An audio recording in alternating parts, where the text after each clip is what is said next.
Welcome, everyone, to another episode of the Off the Ball podcast, and thank you for tuning in once again. I'll be your host, Colin Freeman. In this episode, I sat down with Sam Bassett, Colorado Rapids player and former Denver University standout. Sam and I have known each other since our childhood, and it's fantastic to see Sam and what he's doing now at the professional level. Sam and I spoke upon his college career and all the success he had, including last year's Final Four run and his appearance as a Mac Herman finalist. What many people don't know is about Sam's struggle growing up and some of the setbacks he endured. Sam and I spoke about how those setbacks endured him on in his career to reach the levels he's at now. This is a fantastic episode, like always, and it was a pleasure to have Sam on. With that, let's get into the episode. Hi, everyone, and welcome to the first episode in person of the Off the Ball Pathways podcast. I'm here with a special guest here, Sam Bassett, Colorado Rapids star and former University of Denver standout.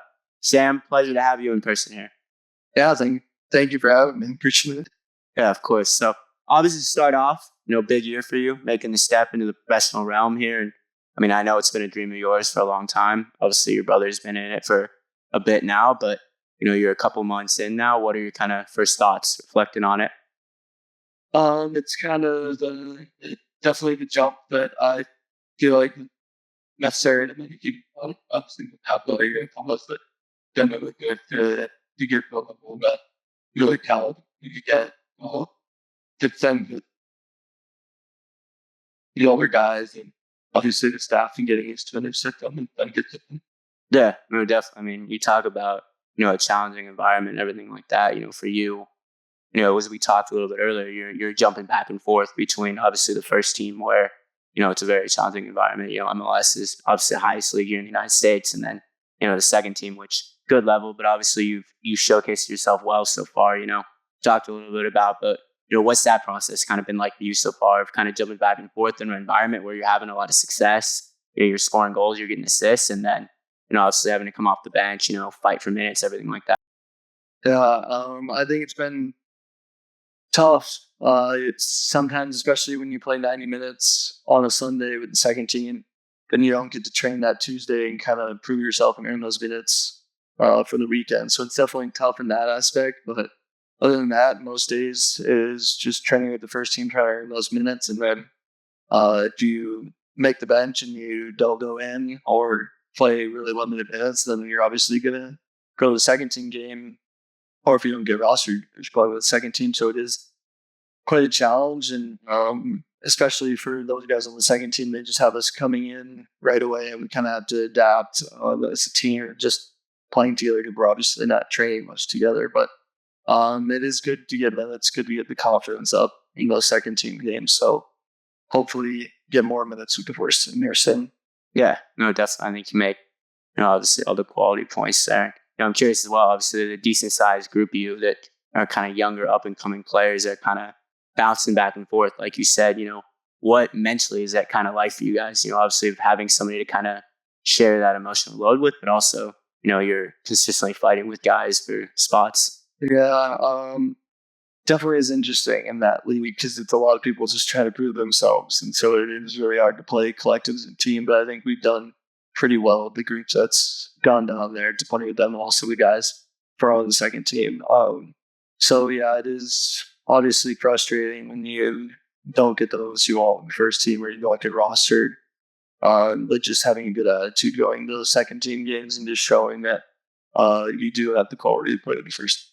Yeah, no doubt. And I know it's somewhat of a special relation for you as well because you've known Eric for obviously forever now. So what's that like, kind of being able to play for the coach you've known since you were a little kid and him kind of allowing you to push on to that next level?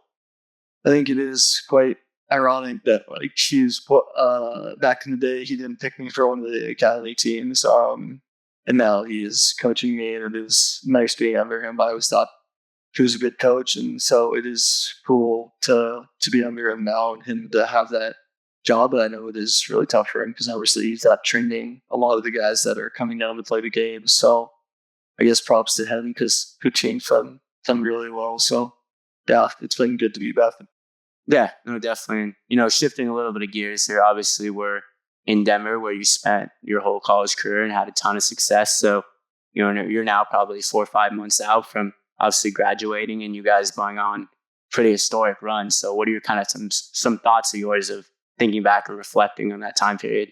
It was really, they do say college is the best time of your life. It was really good. Like, not, it was mostly just the soccer aspect. Like, those guys, I still keep in touch with a lot of them. And obviously, they're not too far away. So I go and see them a decent amount.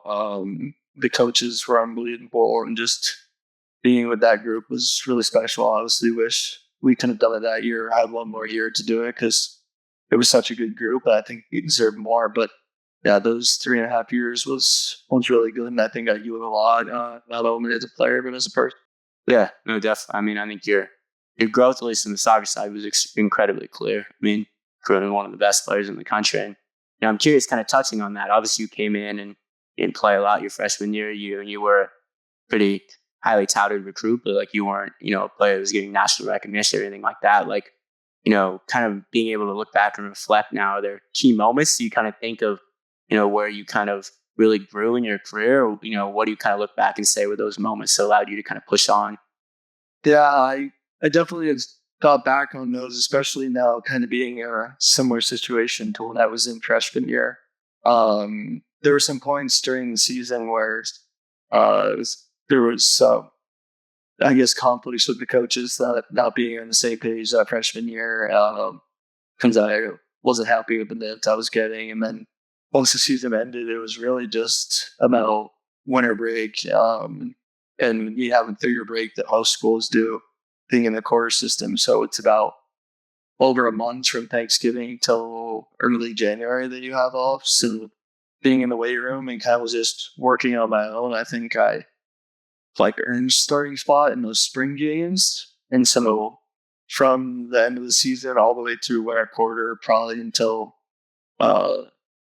early April, that was the time where I just spent really reflecting on my game and going up to the coaches asking what they think I need to work on to really get better in the weight room as well. So I think it paid off, but I think it wasn't just that one chunk of time. I think it was that spread out through that whole year. It helped me. Yeah, no, that's, I mean, I think, from an outside perspective, you look at, like, I look at guys in BU all the time, and like, and none of you guys ever play summer ball. And obviously, like, you guys kind of stick close together as a group, but like the results are clearly evident in terms of, development as a team and also development of individuals. And, I'm curious, obviously, for yourself, like, I know you've done so much work off the field over the course of your career and kind of growing physically and also just technically and mentally. But, can you kind of walk us through like what you were doing in terms of trying to push on there? Because I know, I mean, countless guys are trying to do the same thing. Like they're, doing extra work and whatnot, yet it's clear some get a lot better results than others. So why do you think you were able to get, just such drastic results at the end of the day? I think it's hard because it's not necessarily the drills or anything that I was doing. I think it was more of like a mentality thing. Like obviously I had my brother to look up to and big shoes to fill. So he's really just this hunger and desire to want more and just to be better than the people who were in my spot. Yeah, I think it was tough. Like just like you were saying, didn't play center ball very much. So like it was obviously just like strictly at DU most of the time, and making really like getting with the strength coach, getting a lot of work on my body just to perform at it as good as I could, and then also training the rabbits too over the summer. I think helped me see like what I'm wanting to get to and even get above that. So training with Eric those 3 summers was really good too. But it was more of just a mentality piece. I feel like I would go any some of the rabbits 2 training sessions, and I wouldn't perform as good as I'd want to. And so I would just go home and reflect on what I was on and a lot of journaling and stuff like that, talking with my brother on what to work on. And I think ultimately it paid off a lot of watching film and stuff. So yeah, no, I mean, I think at the end of the day, like that's the difference in any successful person, whatever they do. It's just, that constant reflection and evaluation. And you mentioned journaling there, like obviously the mental side of the game has become more and more prevalent in recent years. And I know a bunch of players kind of reflect on it now, but, from an outside perspective, especially for like a teenage guy. Like it's not something that people think about as like doing that much. So kind of walk us through like how much that, what you did personally and how much you think that helped in your growth. Yeah, I think a lot of it started with our head coach, Jamie Franks at DU. I think he brought a lot of the psychologists and people, because like the mental side might be bigger than any other part of the game. Like if you're in a clear headspace, you can really play free, and that's when most guys are at their best. So working with those people, and then just there was other stuff he brought in, new call, which is like a meditation thing. I would always do that in game day. I still do. So that kind of stuff, and then I always found journaling, just writing stuff down on paper, especially before bed, just to get the thoughts out of your brain. You can sleep better. So doing those kind of things, I think, really helped. But I think Jamie did help a lot with that process and bringing guys in to really help us. Yeah, no, definitely. I mean, I think at the end of the day, like, if you have a coach, obviously, Jamie's had success everywhere he's been, and fantastic coach. You see that, I think, tactically, and also just the way he manages people. But I think you mentioned there, like, having those resources and realizing like it worked in the day, I think is extremely important. And I'm curious as well. Obviously, like you mentioned, a big part of that for you is constantly reflecting. You saying like, I didn't do enough today at training. I'm not training well enough. Like I know you've obviously always been extremely hard on yourself. How do you balance that with obviously always demanding more? Always trying to improve, but also reflecting, living in the moment, also not constantly living like a negative headspace, realizing the progress you made over this time. Yeah, I think it is pretty difficult. And I think that's what a decent amount of guys struggle with. It's really just not getting too high on the good days and too low on the bad days.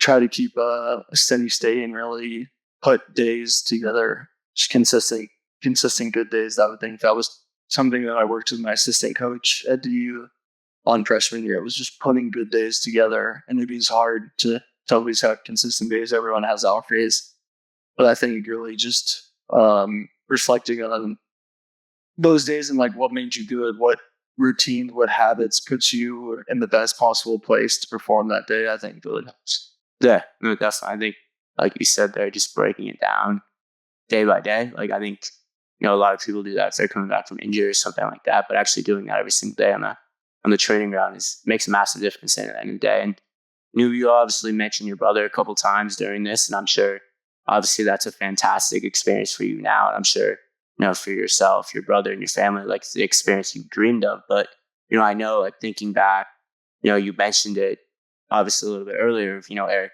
cut you back in the day, and I know a big period of that for you was during COVID. Like obviously that was a time for you to kind of break away and kind of level up in your game. And I'm curious, kind of thinking back for you now, like how important you think it was for you to be able to train with your brother constantly, and just also have him along the way there, of constantly being able to seek advice from him, and also having that level of motivation from him along the way.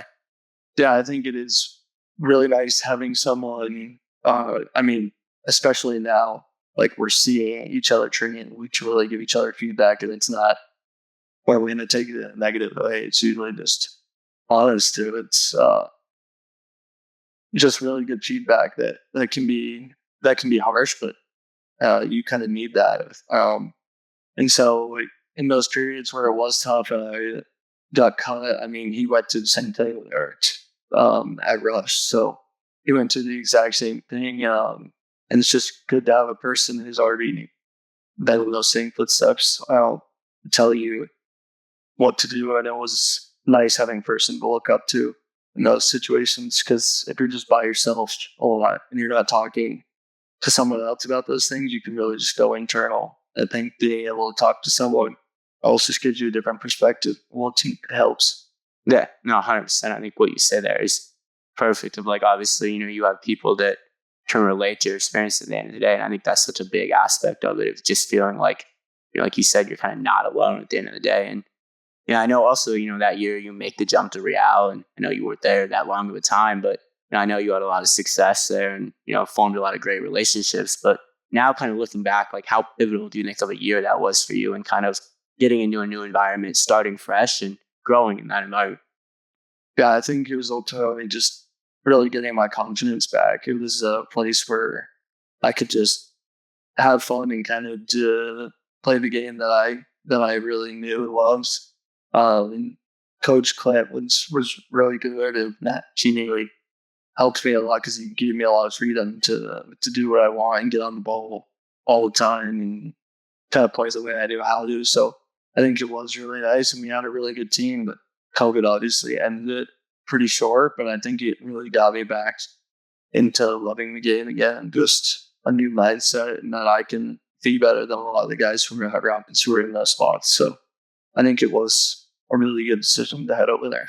Yeah, no, definitely back. Like I'm sure, you look back with, great admiration of that period of your career. And I think something you mentioned there is kind of interesting. Of like, obviously, I think, and it's like we talked about, it's natural for you to kind of lose that confidence in that period of, like when you said you got cut from Rapids and shifted to Real. But I think one of the things you mentioned there is kind of like you're constantly in comparison in the way. And, I think something we've kind of discussed so far and hinted at is obviously like, you want to be consistently comparing yourself with others, but also, consistently evaluating yourself. Like, kind of looking back on that period, do you think you had the right balance in terms of like kind of evaluating yourself and seeing how you can personally develop, but also, not comparing yourself with others too much?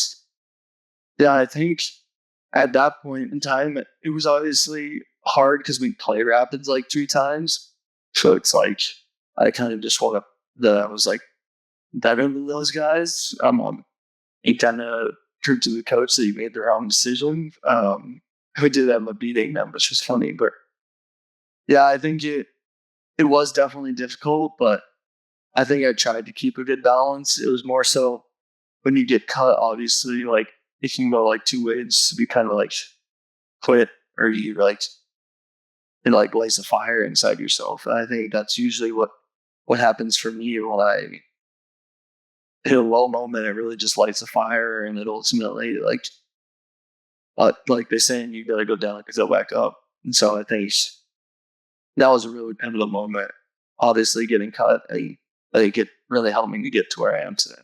Yeah, no, definitely. I mean, it's something you mentioned there briefly a little bit, and I think I know the answer to this already, but, was there a moment there, a thought in your mind of obviously you get dropped of, just maybe not necessarily taking a step away from the game, but, maybe shifting a different direction? Like, did that thought ever cross your mind at all during that period or not? I think it was more just like, this is what I want to do, is the game at loves. It's more so just like proving that I can get to where I want to. Yeah, definitely. And, before I think we shift a little too far back here, I do want to touch on of like, obviously after that period in COVID, you developed quite a bit, and I think had some time to reflect, and you also come back to Rapids, and that kind of brings you in an interesting year. And nowadays, I think you look around the country and like, obviously if you're a top level player, you're not going to college. So during that period for you, was there any thought of, I'm going to try to do everything I can here to stay within the Rapids, or were you, constantly maybe thinking in your mind, like, I do want to go to college? Like, what was kind of the thought process walking through that year? I think obviously the whole decision to leave Real was to get professional opportunities that would help reset a homegrown. So going back there really gave me the opportunity to train the switchbacks, and then also go to preseason with the first team. So I think it was a really good move to go back. And obviously I was going to do anything in my control to possibly sign a homegrown or sign pros as fast as I could, because you don't know exactly what do you have at the time. But once I kind of ended my time in the Rapids, they did speak to me, but more so like go with the boys, like do your thing, we'll be watching and stuff like that.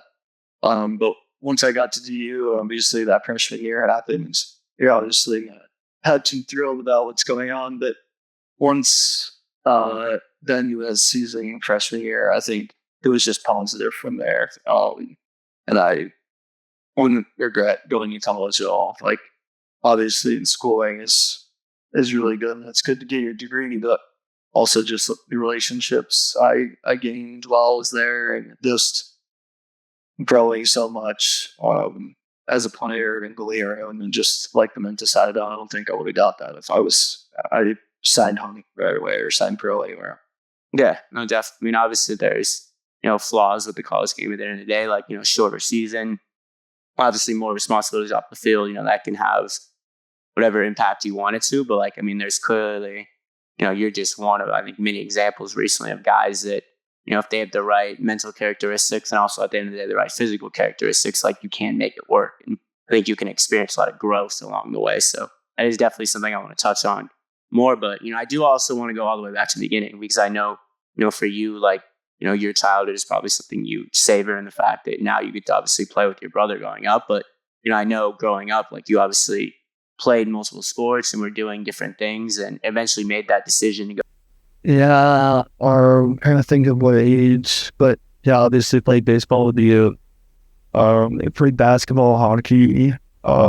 Me and Cole would usually do a lot of the same stuff, and I think it was between baseball and soccer. Really, at the end of the day, it was probably around like 11 or 12, I think. And we decided soccer. It might have been Cole's decision, and I just like followed along because I just kind of did whatever he did, but it's hard to exactly remember. But baseball was getting a lot boring. And I'm staying in the outfield and just waiting for. So I did like soccer a lot. Once we chose soccer, we our whole family moved down to Littleton just to be a little bit closer to training and stuff. And so once I think it was close to around that time that once we went down, there was enjoy just and for don't do the whole soccer. So go pro for that. Yeah, no, definitely. And I know obviously at that point too, like your brother starts to really take off in your career. And I'm curious kind of, we've obviously talked about it quite a bit already, but as that's kind of happening, like you're younger, I think your brain doesn't understand as many things at that age. Like, what impact do you think Cole had in kind of guiding you along the way in that point? And then obviously he moves the Rapids, you make the jump as well. But, how important do you think looking back now Cole was in those periods of kind of almost like bringing you along in some ways? Yeah, I think he was definitely that person I would look up to. I mean, we were just always doing everything together. Only a year and eight, maybe 10 months apart. So it's pretty close. We used to do everything. So I think once we jump from Rush to Rapids and I see him signing pro, it's more so just like, well, can I do this now? Like, he signed when he was 17, so maybe give it 2 years and then it's my time. So I think he played a really big part in me. So props to him, I guess. Yeah. No, looking back on that, I think it's interesting. It's like he was there for what, like 10 months and he signed a contract. And I'm sure like, obviously to see it happen that quickly, I'm sure obviously you're so happy and so proud of him. But, kind of what was the feeling, like you mentioned there for you of like, he does this so quickly. Like, did you feel any additional pressure then of like, holy shit, like he signed this in, 10 months basically? I probably did feel a little bit of pressure, but it was like, it's really cool. And like, this is actually like possible. Like, sometimes when you don't necessarily see guys within the club signing, like maybe you don't think it is likely to happen, but to see him do it, I knew it was just, and it's possible for me to do it. So seeing him do it was really cool, but obviously I wanted to do it too, and things weren't necessarily going my way and went out of 17, so it became a little unrealistic. But in the back of my mind, especially like going around and stuff, it was still on my mind, like I can get to that level.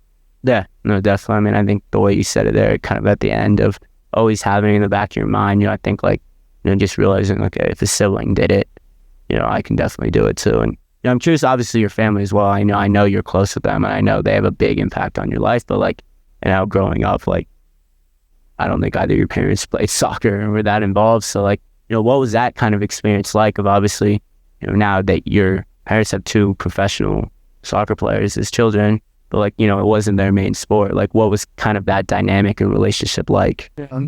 Cole and I did an interview recently, and they asked us if our parents did, and our dad watched it because we said no, and I guess he plays in he was like, till he was 12 or something. He like sent us a bunch of pictures of him playing because we didn't really know that, I guess. But Yeah, he played till he was like 12. So if we count that, but so my mom didn't play. So I guess it was probably weird that we just went with soccer, but it wasn't like they had any pressure on us to really do anything. It was kind of just on our own.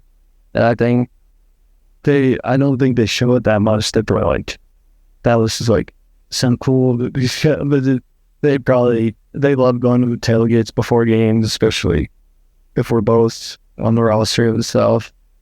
You know, it's probably really cool to around me, but same thing, and cool if my sister was can't do anything too, but she's living a better college life than I did, so. And I enjoy it while you're tuning. Yeah, no, kind of looking back, I think it's curious as well, because I mean, I think like you look around, I guess more, you know, in the United States, but I think the world a little bit as well. Like, you know, obviously a lot of these parents who have kids growing up, like, you know, they clearly have a background and almost like, I wouldn't say coach their kids, but kind of guide their kids along the way. And I feel like it wasn't maybe necessarily like that for you, but do you think maybe that benefited you in a way of like, you know, not having kind of like a guidance and not necessarily a pressure per se, but like not having somebody that's kind of in your ear of always kind of telling you like the right thing to do, like you're kind of shaping your own path? Yeah, I think it was really nice. They were obviously just like pushing for us to get in sports and to find one that we loved. So that's why we were always doing something, I guess, with them both being like college athletes, but not summer fairly. I think they wanted us to find something, but it was nice not having that pressure, and it was almost just like you said, just like find your own kind of, like you guys create your own path. I mean, just go with what you love. I think that might be better, but obviously, I mean, we're parents, we're probably like, yeah, play soccer. Yeah. I mean, it's tough not to. Yeah. Yeah. Yeah. No, I mean, something you mentioned too a little bit earlier is, you know, obviously talking about your sister and your college life. And that kind of does bring up an interesting point. And like, you know, I know for yourself, like you've talked quite a bit about like the sacrifices you made. And even in college, like, you know, DU maybe isn't the greatest college town ever, but it's still a big city. And like, there's a ton of stuff to do. You know, I know you probably sacrificed a lot during your time in college. And, you know, for you, was that even like a feeling of sacrifice? Like, did you feel like you were kind of having to maybe sacrifice some stuff off the pitch and some enjoyment, or was it just, you know, almost like tunnel vision on what the end goal was? I feel like a lot of it was tunnel vision in college, just like really having that mindset that I could ultimately earn a pro contract at the end. I think there definitely was some times where like friends are going to do stuff or texting me like, what's going to do it? And it's more like, I want to train tomorrow, like especially like the winter and spring, you know, the coaches can't train every day, but you obviously want to do some more stuff. So it's like on those days where we do have off and you want to get an extra training session, it's not really about living that college life, because you obviously have to sacrifice some stuff if you want to do that. So I think it was more so just that tunnel vision, like you said, and just finding that end goal, or then goal for at the end of Cumberland was really just signing with Rapids since they had my rights, and then setting the goals from there. Yeah, definitely. I think the way you kind of look at it there is obviously what you have to do. And, you know, I'm curious as well, like we talked about it a bit now, but like those sessions kind of make you like, you know, were you doing those sessions on your own? Or are you doing those sessions with other guys to kind of keep you focused? Or like what do you feel like kind of really spurred you on in those sessions? Like how were you able to get through some of those sessions when it's 26 degrees out in January and, you know, it's 8 a.m. and you're the only one at the pitch? Yeah. I think there are probably a few that were by myself, but especially getting into my junior year, especially being like the captain or a leader on the team, and more so bringing guys along. And it's not necessarily fun to train by yourself. You obviously want at least one other person, hopefully a goalie. So yeah, I think it was getting other guys and really helping them, and that, because bringing them along is ultimately just going to help the team. So getting more guys out there was really just going to benefit us and all your own. So I think it became easy when I had a lot of guys who were on the same mission. I think we really had that this past year with that DU team. Yeah, no, definitely. I mean, obviously, like 3 guys went pro, and I think a bunch probably will have other opportunities and stuff like that. And I am curious, like, how much you think that comes from you guys as players versus, like Jamie and the staff? Like, where do you think that drive and that push comes from at the end of the day? I would say definitely for some of us, a lot of it is internal. I mean, I would say for most of the guys he recruits, he wants them to be these guys who just love soccer and love working hard and stuff like that. You see it with a lot of like the Real guys here recruit. It's just like hardworking guys. They'll do everything to win.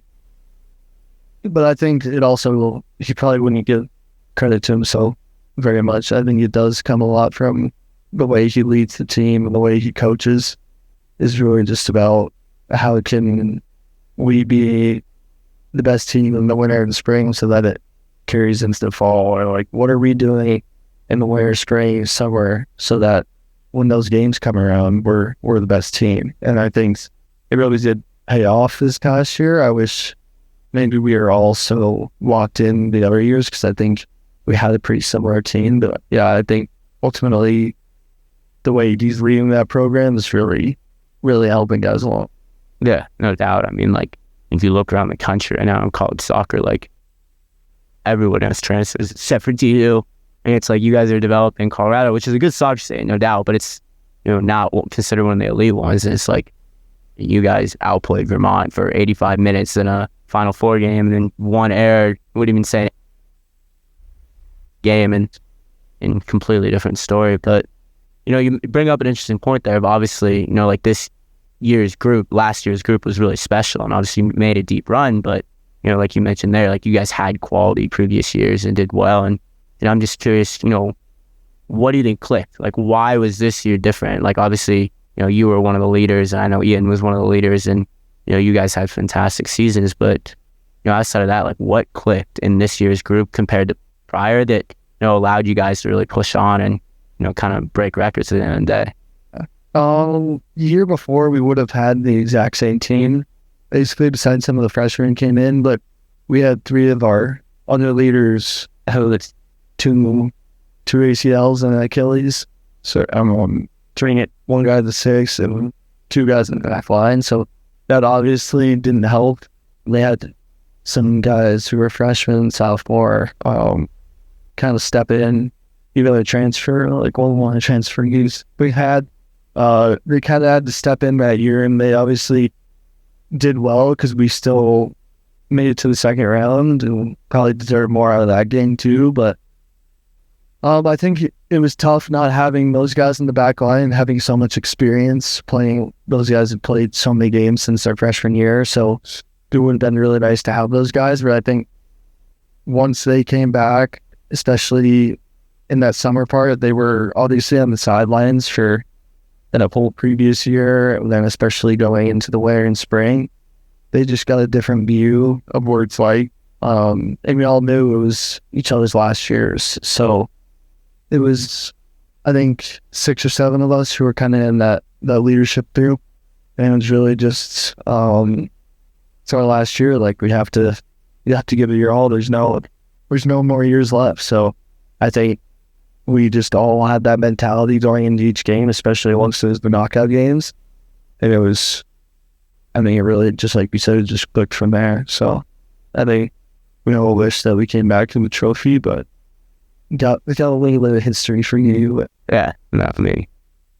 Obviously, one team can win at the end of the day. And I think you do bring up an interesting point. Like, I remember watching that game when you guys played SMU, and like, I remember thinking how you guys didn't score in the final 2-3 minutes of that game. So crazy. But I mean, yeah, obviously you mentioned there, without 3 guys that are top quality players, I mean, that makes a massive difference at the end of the day. And I'm curious also, we've talked about Jamie quite a bit, but kind of getting to see it more firsthand now, playing against him recently, and also getting just to see, the way he runs and organizes matches from the sideline and everything like that. Like, I'm curious, what do you think of him tactically looking back? Because I mean, I think, I think his ability to adapt over the course of the season and just, get the best out of guys like you, like Ian, and almost design the system around them is, high quality. And like I said, his ability to develop players, so many of these guys are local guys, what was it like to be around him for 4 years and get to experience, his training sessions and all that dynamic? I think over the 4 years, it changed a lot. Not changed a lot, but it definitely changed tactically. And it was more directed towards the group we really had. So freshman year, when we obviously weren't great, we definitely had a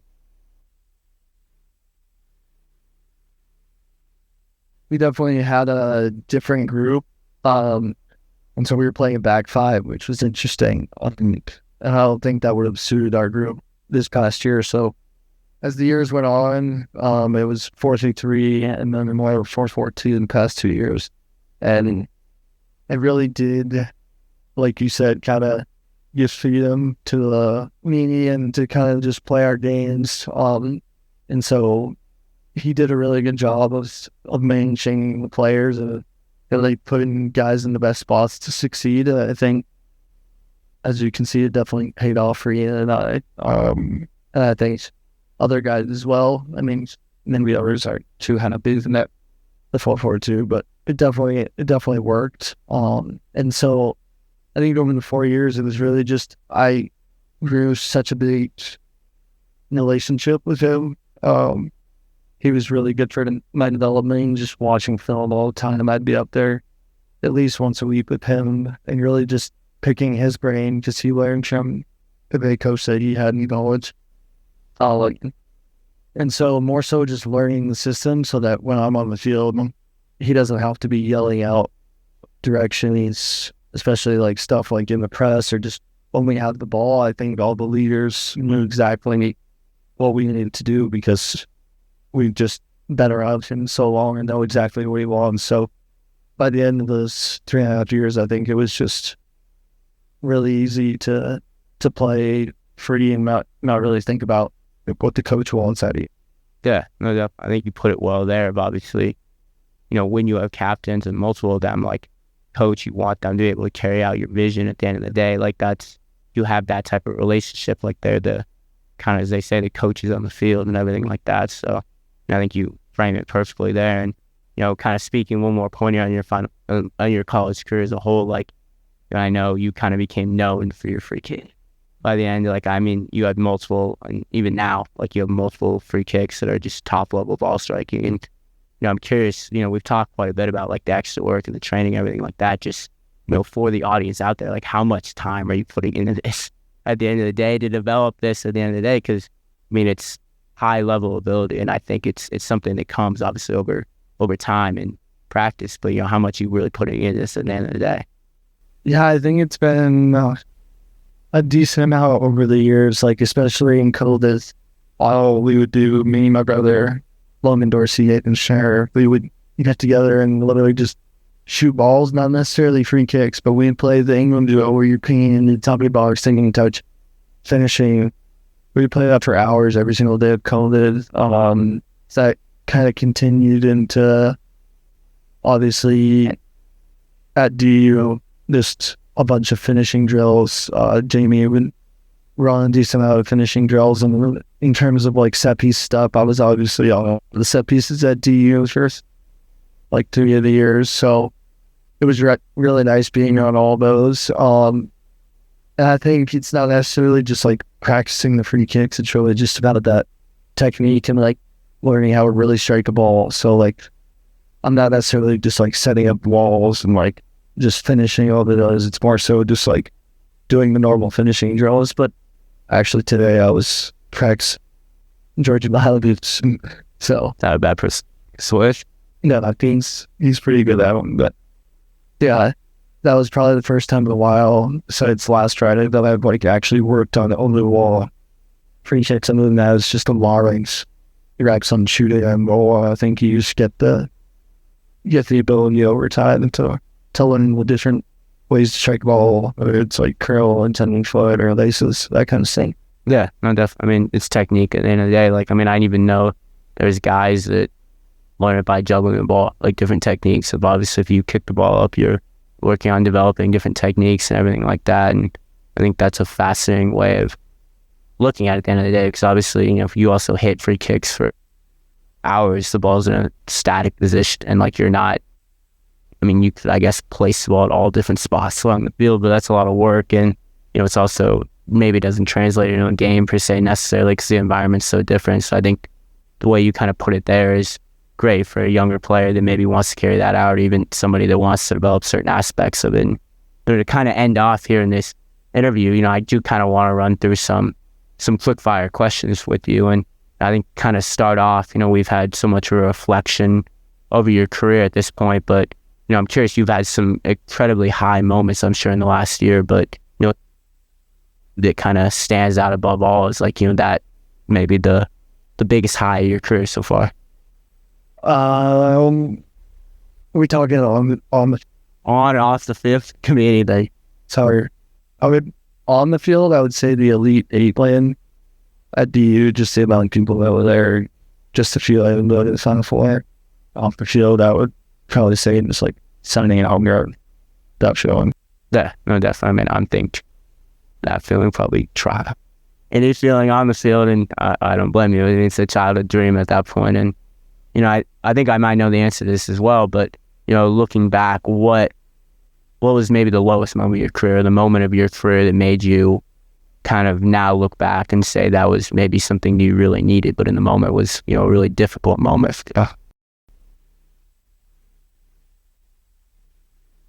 I would say the getting cut, or not necessarily cut, but just told you, like on the CNL team, that route and just deciding to make the move. Yeah, definitely. I mean, obviously, as you mentioned, such a big turning point in your career, and kind of moving off that as well. Like, is there any decision you'd look back on and maybe would want to make it different, or do you, I guess, maybe not necessarily regret, but if there was a decision you maybe had to do differently, is there anything you change? Come on, I don't think so. I think a lot of it I wouldn't change to this day being where I am. Yeah, I don't know. That's a good question. Yeah. Yeah, no, I mean, obviously when you get to play professional, everything like that, like, I think you obviously probably wouldn't want to change a thing, because at each moment you learn at a minimum so much from each moment. So I'm sure there's probably nothing you really want to change along the way. And, final question here is, outside of, the obvious figures in your life, your parents, your brother, maybe even coaches, who's kind of had the biggest influence on your career, and who's somebody that you really believe without maybe that person, you wouldn't be at the levels you're at now? So without any family members?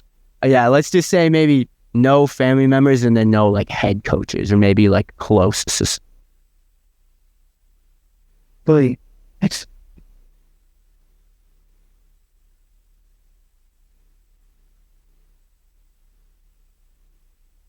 I would probably say on that teammates, Isaac Bellamy had to you.